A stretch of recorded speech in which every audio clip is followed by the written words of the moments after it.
Once upon a time on Prompted, Izzy and Erin write romances, Bella writes a bizarro-type horror in preparation for Halloween, and the group discuss how they would make Halloween episodes for their favourite shows.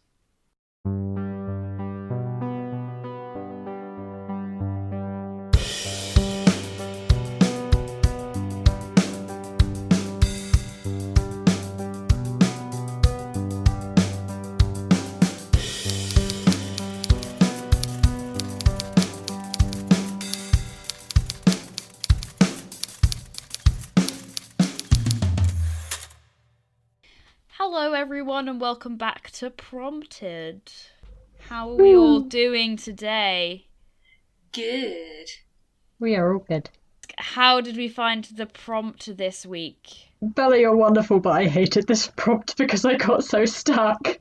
For context, the prompt was, we are all black holes on this blessed day, which I thought would be a good prompt, but it turns out we all struggled with this prompt in one way or another. I loved this prompt. This prompt actually gave me an actual idea that I was turning over my head all week, but then I had to work on my uni stuff, so it only came to yesterday when I went to write my awesome piece with a very profound message and a beautiful attunement to real life.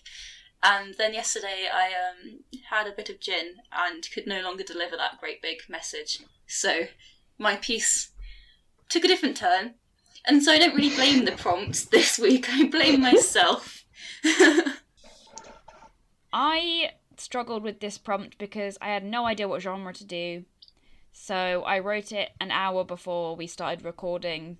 And I think it's okay. It's just a bit weird. Because I looked into bizarro fiction, and I will go into that later, but bizarro fiction is not very appropriate for this podcast. Izzy! Yes. You're going to read your piece.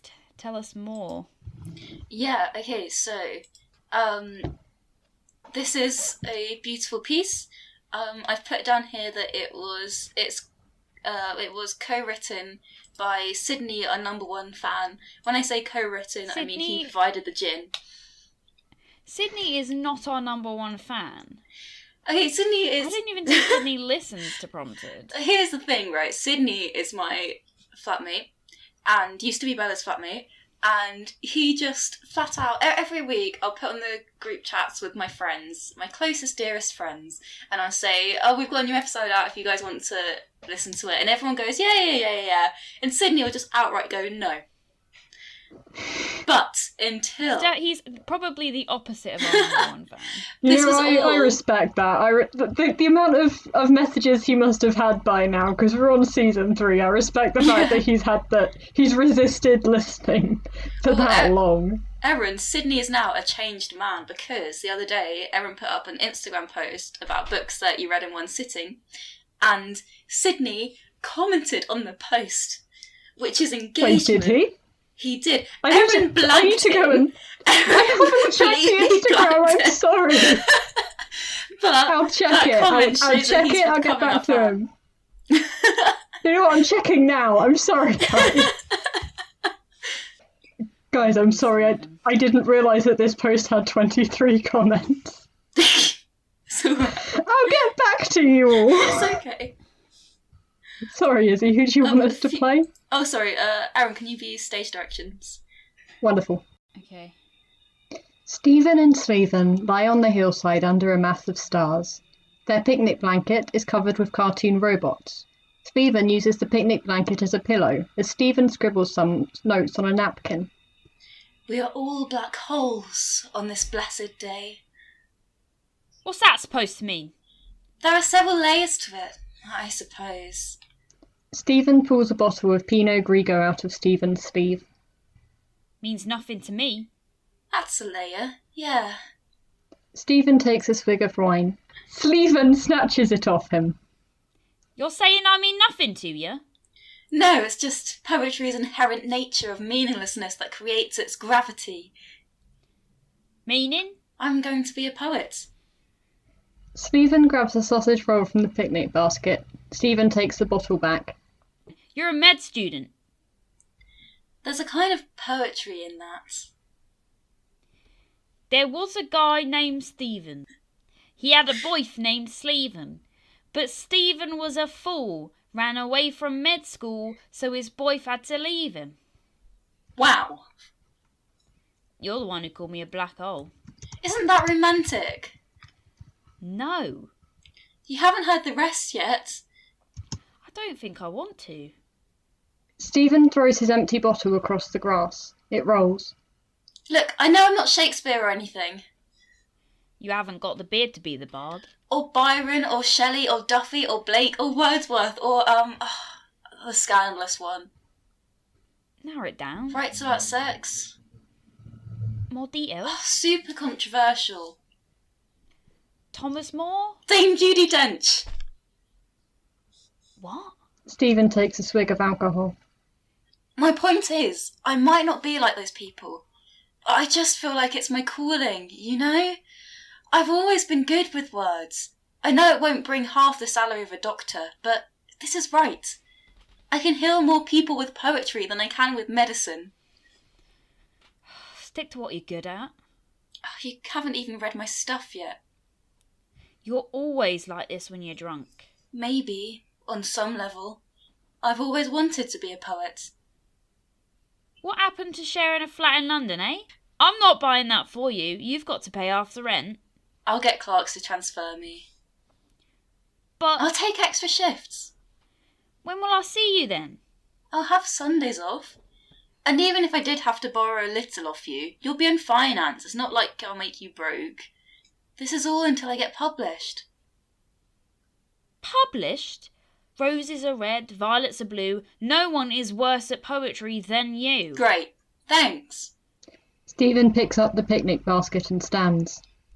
Come on, Steve. You're a brilliant doctor. What kind of boyfriend would I be if I let you throw that all away? I like you a lot, but I also want a decent life, you know? Stephen hands Stephen the napkin with his poem. He goes to kiss Stephen on the cheek, thinks better of it, then walks down the hill. What a waste of 3 months. Stephen is crying. He dries his tears on the napkin, turns his phone torch on and reads Stephen's poem. Oh, sorry, I'm reading the poem. Oh, God, I've got to do it in this voice I've now chosen to read. We're all black holes on this blessed day, stressed, afraid to express the power of the darkness, the gravity of the cavity where our hearts should be, consuming me, dooming me, to harm everyone in my arms, everyone who comes near, from Tinder dates to mutual friends to roommates, they all end in tears, usually mine, every time. But today is the blessed day, 3 months in with my best friend, my boyfriend, who goes above and beyond to make me feel like I could be anything. Anything. I feel like I could be anything. I feel like I could be in love. Nothing like a bit of tragedy to brighten a Sunday morning, is it? Well, we might see a sequel. This was such a nice thing, except that it was... Why are they called Stephen and Sleven? I thought of the name Stephen, and then the name Stephen came out. And then I made a voice for Sleven that then ruined the poem at the end. I think the line, roses are red, violets are blue, no one is worse at poetry than you. That hit me hard, Izzy. I'm doing a poetry module this term. Oh, Erin, That's relatable. I just thought I'd have a deep conversation about what poetry really means, you know? Stop encroaching on my territory, Izzy. I've already talked about what poetry really means on this show. Oh, I'm sorry. Well, I just like that. Well, in my own piece, I love it all, but I like that.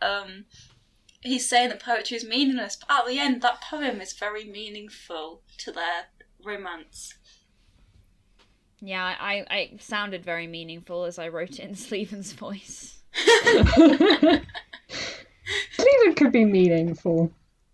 I kind of want to see them again, because I want to know whether they ever get back together, because I reckon once Stephen is actually an accomplished poet, if he gets some money in, I reckon Stephen might be, crawling back to him. I mean, we are using recurring characters, aren't we? Yeah. So we should hope for these deeds. We should hope... We should hopefully see Stephen and Sleven again. Yeah, I think we'll see them again.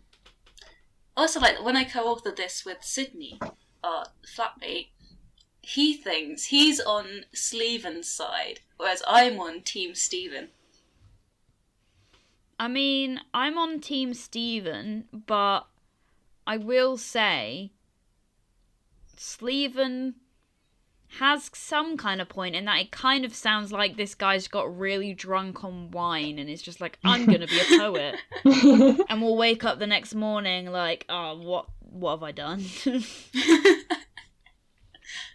Yeah, I reckon he sends out his letter to quit uni that night and sees how he feels in the morning. Right.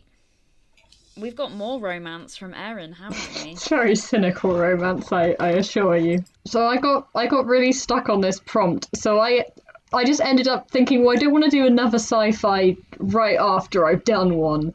So I just focused on the blessed day. So I ended up thinking about weddings and then just being cynical about them because that's me. So that's the outcome of this. You guys ready to go? Yeah. Wonderful. Yeah. I found Lola at the bar, slouched over several empty glasses. She raised her head as I sat down next to her. The wedding guests were going to start gossiping. The dance music was loud enough to drown out our conversation, but body language was easy to see, even in multicoloured strobe lights. Given up too? She gestured to the server for another drink. I don't want one. 2 for me, then. She hiccuped. The bridesmaid's dress was falling off her shoulder. The strap of her bra was luminous yellow. I shifted the fabric to cover it. I think you should head home. I'll call you a taxi. I'm not leaving. She put her head on my shoulder. Her breath smelled sharp from the drinks. Lola, you shouldn't have come. This isn't your day, it's mine, and... Harper's. She sneered. Beautiful Harper in her beautiful wedding dress. We're all so blessed to be here, aren't we? Blessed. Family and friends, on this blessed day, watching that blessed hag tottering down the aisle like a...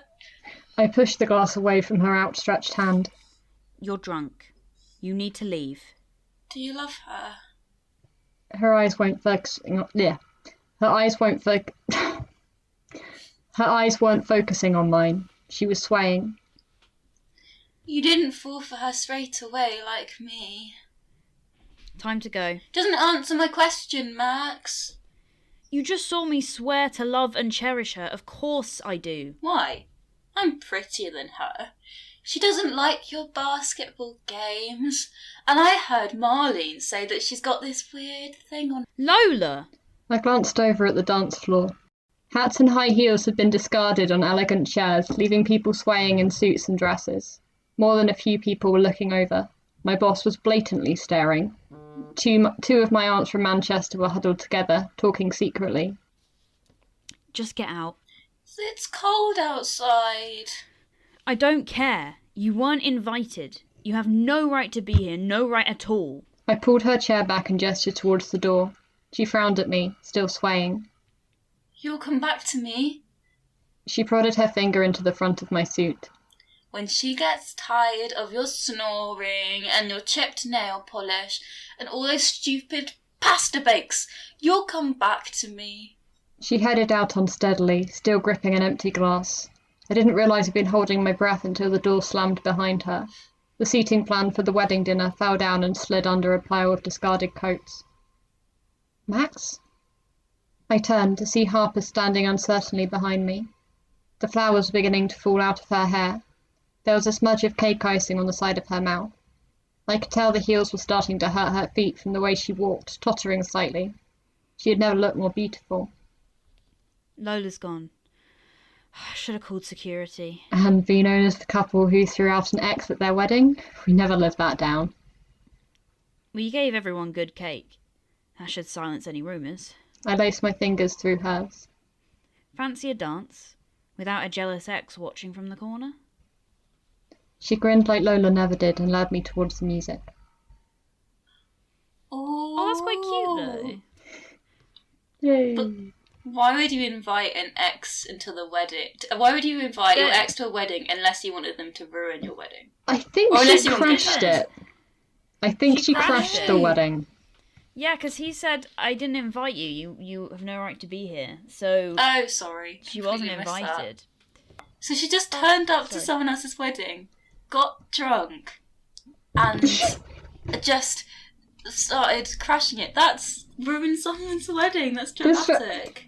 I mean, I am someone who really, really dislikes rom-coms, but if I was going to write a rom-com, I feel like she would be the main character in that she's a really horrible person at the beginning. And then does find love and is redeemed at the end.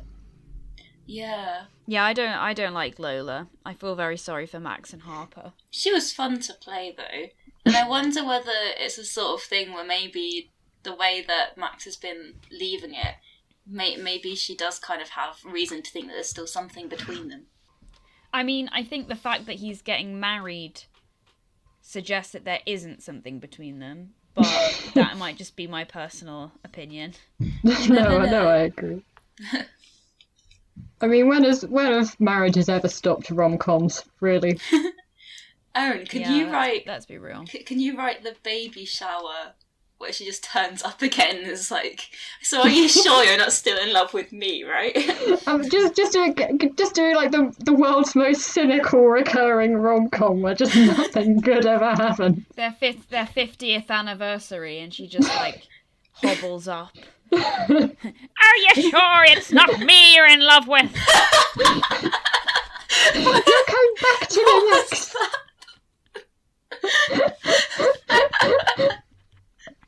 Oh dear. Speaking of people not having a good time, Bella, what did you write about this week? Yeah, my characters aren't having a particularly good time. I was very stuck for genre this week. I've been asking my housemates mostly to just give me a genre and then I'll write it. So we had Eldritch Horror, Grimdark. I looked up a genre.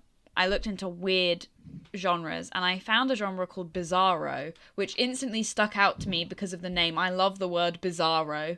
I think, and wacko. I love those two words. They're great words. And I looked into it. And they've all got those sort of 80s style like cult titles and front covers. So that instantly made me think, I'll write something that's kind of set vaguely in the 80s.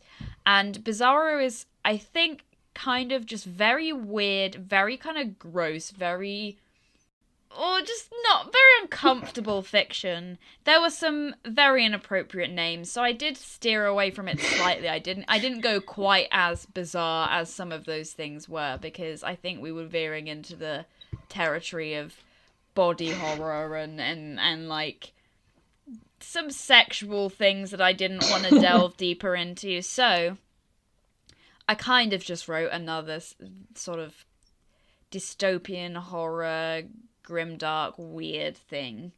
Because it's Halloween. It is Halloween. And why not? Yeah. Bella's You're the only one who remembered it's Halloween.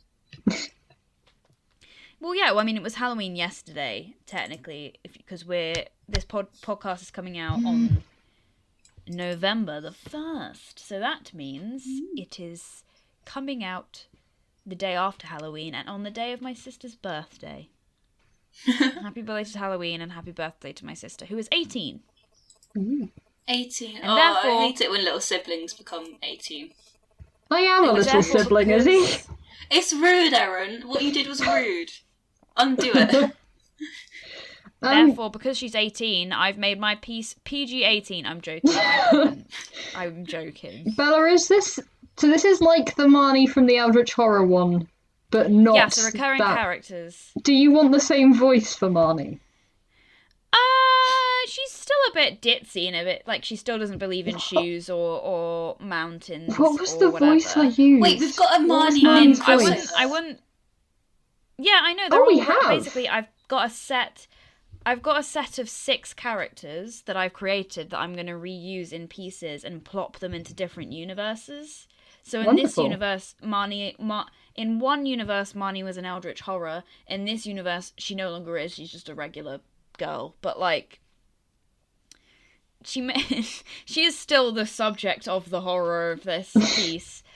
We've also got Mercury, who was in the last piece, and they were trapped in the still box in this dystopian world. But I've got a new character, Junimo, and he is new to the gang. New to the Bella cinematic universe. Hopefully, you'll enjoy Junimo's character as well. So are we ready to read? Absolutely. Go ahead. Nin kicked in the door of their hideout and slammed her steel-tipped boots into the floorboards so hard the clasps rattled. She was missing 3 fingers, but not her artful smirk. Blood dribbled from her hands onto the doormat. Damn it, Nin, said Mercury and nothing else. They stood to find the first aid kit. Marnie wriggled in her green knee-highs and laughed. Nin? She trilled. Giving out your digits again? Funny. Nin stuck one of the stumps in her mouth. Mercury came back with some dirty cloth and sellotape and began wrapping up the rest of them. You'll have none left if you're not careful, they told her. 7'll do me. Junimo stepped out of the toilet, running a wet hand through his hair. The stench of dehydrated piss drifted through the shack. He whistled when Nin gave him a 1-fingered salute. Christ! How'd you lose him? Swamp crawler in aisle 3, she said shortly. Caught me by surprise. Junimo smiled through painted lips. But did you get them? Nin rolled her eyes and dug in her back pocket.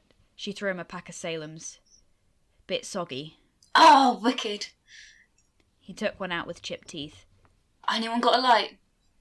Nin, Mercury said, closing their fists and gritting their teeth. Did you get what you really went out for?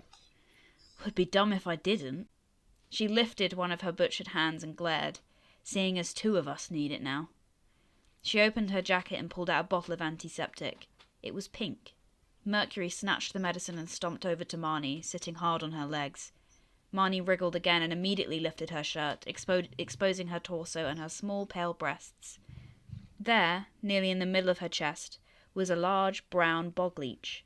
It squirmed when exposed to the daylight, squealing a little like a dying pig, but then settled and continued to feed, making irregular sucking sounds. Mercury's nose wrinkled.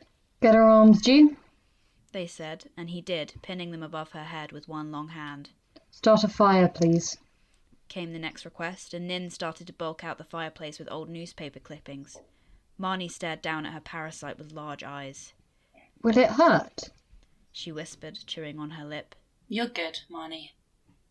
Junimo shot her a lopsided smile, still chewing on the cold smoke between his teeth. We got you. No, she said, this time louder and shriller. Her sclera had started to go a sickly green. Will it hurt? Will it hurt me? Mercury leaned back, their hands shaking. They could taste the dank miasma of Marnie's breath. Nin looked at them over her shoulder and stood. Yank it out, she snapped, and when Mercury didn't move, slapped them on the shoulder. It's using her voice. Yank it out! Junimo gripped Marnie's wrist tighter as Mercury took the leech by the tail and pulled. Marnie began to scream, gnashing her teeth and crying streams of dirty water until nearly her whole face was dark and gritty. Nin kept eye contact with her the whole way, lips thin and expression stony. I'll kill you, Marnie wheezed and spat at Nin's feet. I know, said Nin, and the leech came free. Mercury swaddled it in a cloth and threw it into the fire. The flame swirled, sizzling like a hot grill, and then crackled low, pouring a nasty smoke into the room. Still shaking, they opened the antiseptic bottle with their teeth and began to pour it over the jagged wound in Marnie's chest. She had gone quiet, taking the time to lick her lips. Once. Twice. She glanced down at where the leech had been. I'm a black hole, she breathed, blinking. Junimo took off his jacket and tucked it around her shoulders. We all are, he told her, and then turned to light his cigarette in the dying fire. Damn. Bella, oh really my weird. Goodness. Happy Halloween! Ah! Happy Halloween! There is swamp crawlers and bog leeches that can speak through your body if they're in you for too long. Ah! She just runs Yeah. in. She was missing 3 fingers, but not her artful smirk. As if that negates it. What's the word? Negates Yeah, it. I she don't know. doesn't It's care. horrible. Yeah, she's just fine with it. She's like, oh, I got the antiseptic. That's all right. Fingers grow back. I've still got 7 fingers. That'll do me. I love the fact that they say, like, does this happen regularly? Does Nin just go out and come back with like a missing foot? Like, oh, guys. I love how... I feel like Nin is very scarred at this point. Because then Marnie is the first aid casualty. Like, surely the leech could just stay in her a little bit as they try and put Nin's fingers back on. Well, you'd think that, except Marnie goes from, like, playfully teasing Nin about giving out her digits, like giving out her number, rather than, like, her fingers. It was a little pun. Yeah, how proud were you of that joke? Because I just started laughing. I was not that proud, but, like, I just thought it was funny because it's kind of set in the 1800s, like, what's your digits? Anyway, I kind of... I thought she goes from, like, being really, really teasing to just instantly being taken over by the leech. So clearly it was getting dire, but Marnie was just not paying attention. There are bits like that I was like, I want to laugh, but I'm also terrified by the leeches and the fingers, and oh my goodness. Well, yeah, that's one of the themes of Bizarro, is that it's supposed to be funny and, like, what's the word? Satire, but it's also really revolting, like, the entire time. So I kind of played with that a little bit, where there's a leech in her chest, but she's just being a bit ditzy about it at first, just teasing Nin. And also, the other thing that I wanted to mess with the black hole thing. So I was like, oh, the black hole could be, like, in the chest after the leech comes out, and she'll, like, Marnie is the type of person who will just look down and be like, oh, I'm a black hole now. And everyone else is like, okay, sure. Makes sense. I love your Marnie voice, Erin. And I love your Mercury voice. You're going to play Mercury and Marnie from now on. Oh, heck yes. That also means I've got to remember those voices. Izzy's Junimo. Junimo. I liked his character. He was, again, just very chill with the whole bodies being hurt thing. Yeah. Though I think, did he... Yeah, I think he is quite... I feel like he's quite attached to Marnie. Like, Marnie and him are quite close. So he was a bit nervous about the whole situation, even if he was pretending not to be. Yeah, he seemed like he was trying to keep his cool. I'm glad you enjoyed. I hope it was on theme, Halloween-y. Very much so. It was very Halloween-y. I loved it. Speaking of Halloween... Go on, Erin. I was wondering if anyone else wanted to take the segue, but absolutely. Speaking of Halloween, our question this week is a bit of a weird one, which is if you could do a Halloween episode or chapter or something of some kind of media that you enjoy, what would you do with it? My one would probably be Star Trek, because you can do a lot with that. It would either be Star Trek or Magnus, but Magnus is already Halloween. There is a Halloween Star Trek episode that's the original series that's got, like, black cats and ghouls and vampires, but it's also the original series, which, while I love it, has to be taken with quite a few pinches of salt. So I think I would really like to do a Halloween episode of Discovery, which is the new series, because all the characters are highly sarcastic and very capable, but also just prone to disaster. So I feel like Discovery crew plus monster would go very strangely indeed. Erin kind of gave me the prompt with this one. If I was to make a Halloween episode in She-Ra, what would I make it? And that is actually such a difficult question, because I don't think there is a Halloween episode in She-Ra. The closest thing I would probably say is in it is there's this episode where they go to a haunted village, but in reality it's just like these holograms that are glitching out from an ancient civilization that are like the ruins are there and they've just started glitching out, and therefore all of the residents have run away thinking it's haunted, but in reality they just need to sort of put those holograms at peace. That is properly Scooby-Doo. Yeah. And I wouldn't say it's a Halloween episode, but it's pretty... it's more comedy than spooky. Definitely Scooby-Doo-esque if there was going to be a Halloween episode. Though definitely would like to see the Halloween episode in the Horde more than anything, because they're the bad guys, and when you're watching She-Ra, you see the Horde more as much as you see you get the bad guy's perspective as much as you get the good guy's perspective, which is one of the reasons I love the show, because you're attached to the villains and the heroes. And yeah, I'd want to see Halloween in the Fright Zone, just things getting a bit spoopy in there.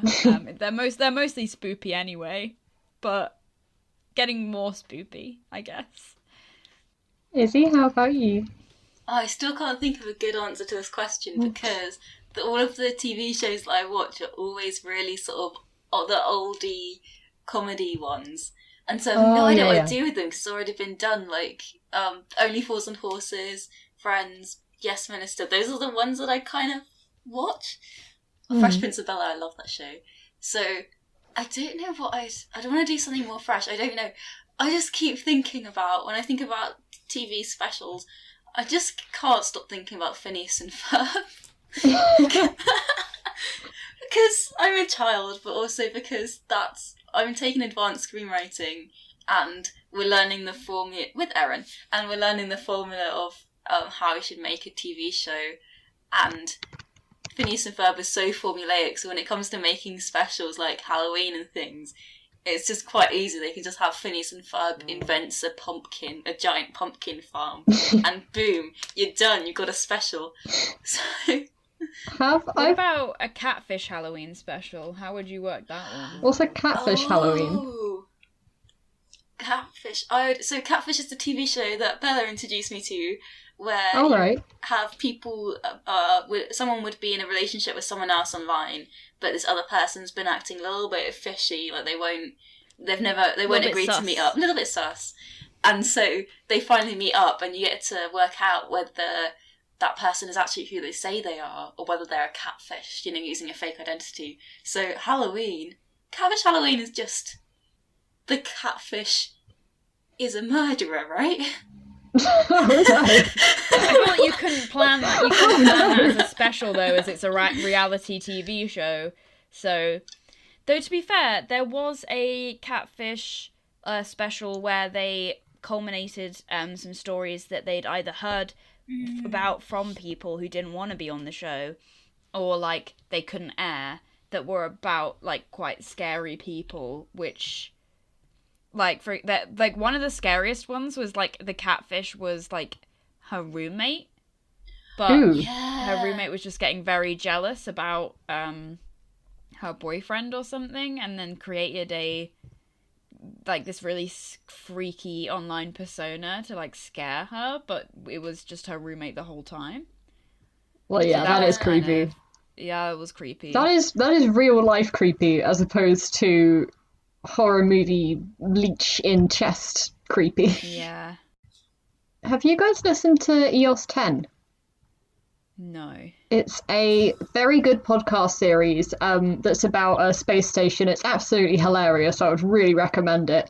But they like having little holiday specials. But they have this ongoing joke that every holiday special has to involve some kind of plant. So for the Christmas one, it was like a tree that just took over the entire station. For Halloween, it was some kind of flower that made everyone fall in love. And then for Halloween, I guess they just decided to break that. So they just had like, oh, this character's a zombie, this character's dead, this character did this weird thing, and that's your episode, kids. It was because it's not part of the actual series, it's like non-canonical, it's just there and you must accept it.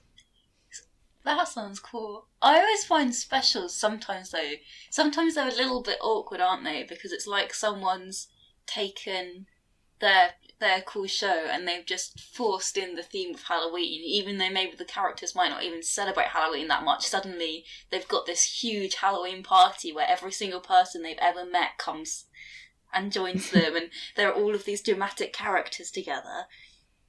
I find the same with Christmas specials. I quite like the idea of non-canonical Halloween specials, though. Like, I think they could be quite fun, like an almost AU like an alternate universe where everything is different. Like in Umbrella Academy, The Day That Never Happened, that one, where it's loads of things happen in that episode that because of timey-wimey stuff then doesn't actually happen in like canon. Yeah. But it's happened. It did happen, it just didn't happen, you know? Or like in Phineas and Ferb, where they go back in time. And it's what would Phineas and Ferb be like if they were Frankenstein, or around the Frankenstein era.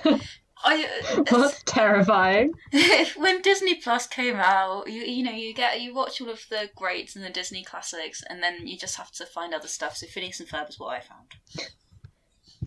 Star Trek have also done that trope where like stuff doesn't happen, but they like to use it to just ruin the audience. So they'll have things like, oh look, we'll show you an episode where it turns out these two characters who will never get together could actually get married and have a kid who they love very much and have a really beautiful future. But then because of time, that's never going to happen, and all of that gets reversed. Or they'll have an episode where they'll just show you every single character dying and then reverse all of it. Has anyone seen the anime Orange? No. Basically, this group of adults who lose their friend at quite a young age decide to write letters to their past selves, giving instructions on what to do and what not to do to save his life. Except, like, the main character... And the main character as an adult, like, is married to and has kids with, like, another character that's involved. But in the past, like, her and the friend that passes away are gonna be a thing. Mm. So then it's like, well, what happens if she doesn't, like, if she sends the letters back and changes the past, then does that change the future, or does it create a different timeline? Which, it was a cool anime. Time travel in general is very fun to play with in writing. I don't think I've ever used time travel in a story. I need to work out how to do that. Maybe I'll do that next week. I get a bit confused. I sort of sit there and I'm like, wait, if this happens, then this wouldn't happen, and then the butterfly effect, and then I'll just get a bit lost.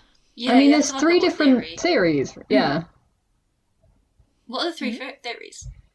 Off the top of my head, there's the theory that a new timeline is created whenever you make a change. There's a theory that whatever you do affects the entire timeline, and there's one more which I cannot remember. I should know this, I'm a sci-fi fan. Oh, is there the one where whatever you do has already canonically been done in your past anyway, so you can't change anything because everything's leading up to...